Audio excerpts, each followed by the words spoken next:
বন্ধুরা, ছট পুজো দেখতে আমি এবং গৌতম গেছিলাম দিল্লির যমুনা নদীর পাড়ে। ছট পুজো তো এখন সব জায়গাতেই হয়।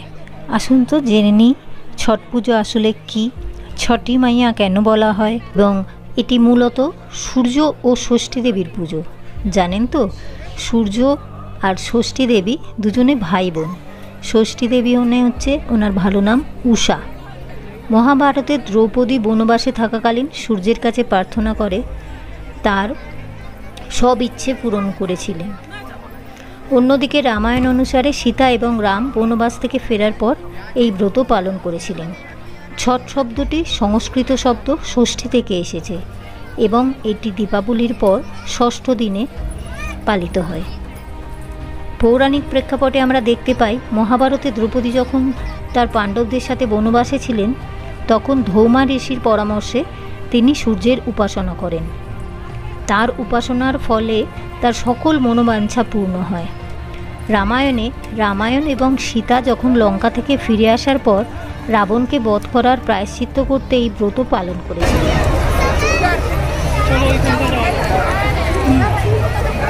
এবার আমরা আস্তে আস্তে ওই কোনটায় যাচ্ছি, এসেছিলাম আমরা ওখান থেকে।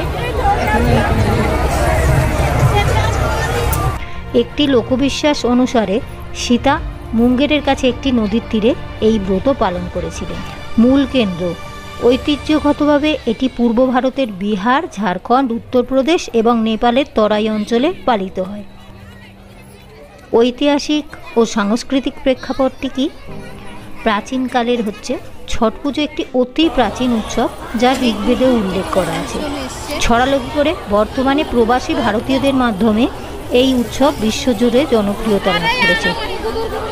তার মানে সংস্কৃত শব্দ ষষ্ঠী থেকে ছট শব্দের উৎপত্তি। কার্তিক মাসের ষষ্ঠ দিনে এই উৎসব পালিত হয়, তাই এর নাম ছট পুজো।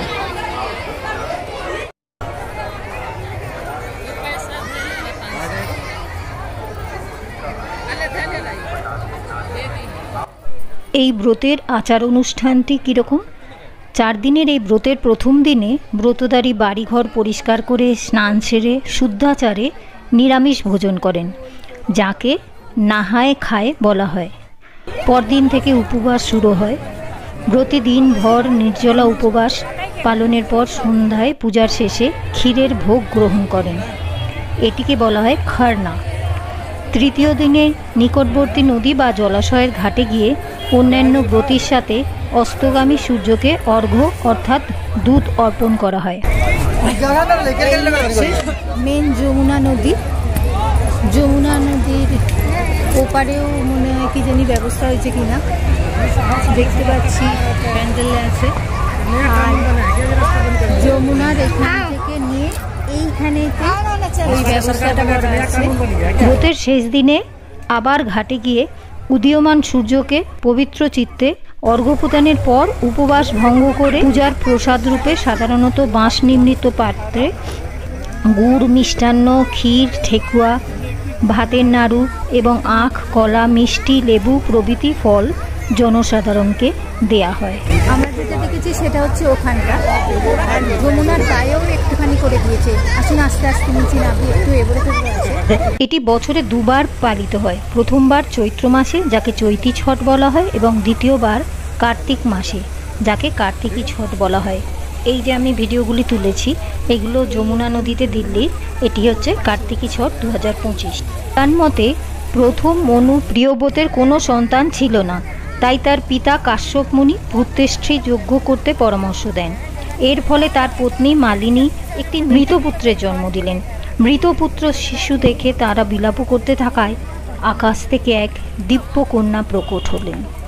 তিনি নিজেকে ব্রহ্মার মানসপুত্রী বলে পরিচয় দিলেন এবং মৃত পুত্রকে স্পর্শ করার সঙ্গে সঙ্গে সে জীবিত হয়ে উঠল। এখনও উষা দেবী বা ছটি মাইয়ার মূর্তির কোলে কিছু থাকা অবস্থায় কল্পনা করা হয় এবং পুত্রপ্রাপ্তির জন্য ব্রত উপাসনা করা হয়। উইকিপিডিয়া মতে এই পূজার কখন উৎপত্তি হয়েছিল তারা কোনো স্পষ্ট নিদর্শন পাওয়া যায় না, কিন্তু কিছু পৌরাণিক আখ্যানে ছট পুজোর নীতি নিয়মের সঙ্গে মিল থাকা উৎসব দেখা যায়। ঋগ্বেদের শ্লোকসমূহে সূর্য বন্দনার স্পষ্ট নিদর্শন আছে। ভারতীয় সভ্যতার সঙ্গে গ্রিক, রোমান, মিশরীয় ইত্যাদি সভ্যতাসমূহ সূর্য মুখ্য দেবতা ছিলেন, যেভাবে উষাও বৈদিক দেবী। বেদে উল্লেখ আছে তিনি হলেন পূর্বের দেবী এবং অশ্বিনী কুমারদের মাতা।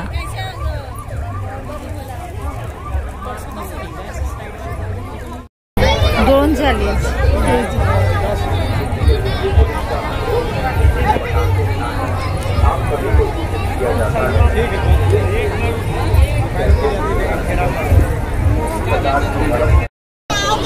একদম যমুনার ধারে হচ্ছে এরকমটা আমি আগে কখনো কভার করিনি, এবার ফার্স্ট টাইম আপনাদের ব্যক্তিগুলো গিয়ে দেখিয়েছি। যমুনা নদী দেখা যাচ্ছে কিন্তু ওখানে হচ্ছে না, এগিয়ে সামনে জায়গা করে সেখানে এই ছট পুজোর আচ্ছা চলছে। অগ্নি, সোম এবং ইন্দ্র ইত্যাদি দেবতা সকলের পরে তিনি উল্লেখযোগ্য বৈদিক দেবী। রাত্রি হলো তার ভগ্নী, যাকে হয়তো পরে পৌরাণিক যুগে সন্ধ্যা এবং ছায়ারূপে কল্পিত করা হয়েছে। ছট পুজোয় কিন্তু অস্তগামী সূর্য এবং পরের দিন যখন সূর্য ওঠে দুবারই পুজো করা হয়। আমাদের বাংলার বিভিন্ন পুজো যেমন শীতলা পুজোর মতন ছট পুজোতেও কিন্তু দণ্ডি কেটে লোকে নদীর ধার অবধি পৌঁছায়, মানে যেই জলেতে নেবে পুজো করবেন। দণ্ডি কাটার নিয়ম সেই একই রকম, একটা কাঠি দিয়ে সামনে দাগ টেনে নিয়ে আবার সেখান থেকে দ্বিতীয়বার দণ্ডি কাটতে থাকেন। আরেকটা জিনিস দেখলাম, বাড়ির লোকেরা, আপনারাও দেখলেন নিশ্চয়ই, দণ্ডি কাটার সময় তাদের পায়ে প্রণাম করে করে অন্য লোকেরা যাচ্ছেন।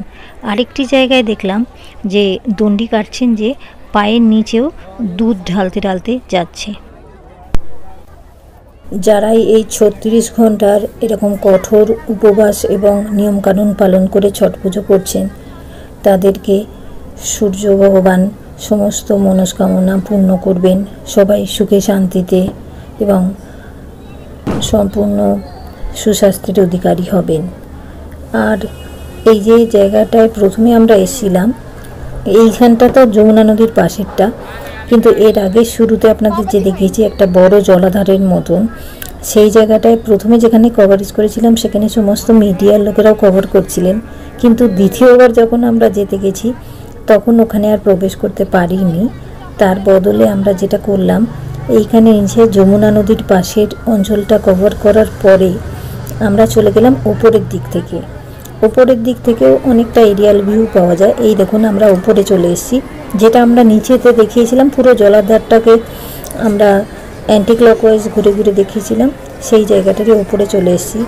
পরবর্তী সময় এখানেও মিডিয়ার লোকেদের ভিড় হয়, তখন ওখানটাও দাঁড়ানো একটু অসুবিধা হচ্ছিল।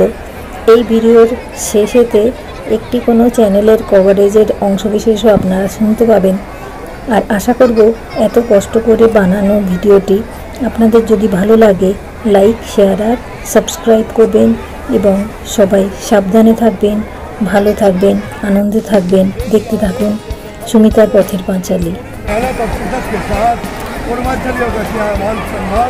और 1500 घाटों पर अभी छठ पूजा हो रही है। 17 घाट है जमुना जी के अंदर। देखें मंत्री है बाहर नियंत्रण विभाग यानी कि स्वर्गीय प्रदेश साहब वर्मा, उनकी विभाग की भी उम्दा व्यवस्था है।